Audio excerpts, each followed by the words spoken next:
नमस्कार मित्रांनो, आज एक भव्य दिवस एक दुसरा एक बैल मैदान पार पडलं. श्रद्धांजली केसरी. मित्रांनो, या मैदानात शंभू आणि रायबा हा जोड फायनलसाठी पात्र झाला होता, पण शंभू दुखापतीमुळे फायनल पळू शकला नाही. आणि त्यानंतर फायनलमध्ये दोन गाड्यांमध्ये काटाकीची लढत झाली. एका बाजूला होता खंड्या, तर दुसरीकडे होता दगडू. या दोन गाड्यांमध्ये काटाकी लढत झाली.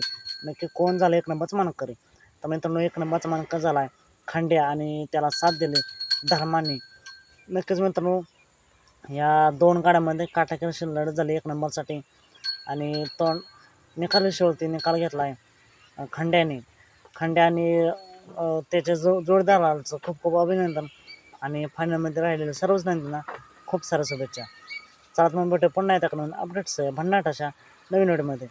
मित्रांनो, तुम्हाला काय वाटतं, जर शंभू आणि रायबा फायनलला पळाले असते तर निकाल काय असता? कमेंट करून नक्कीच सांगा.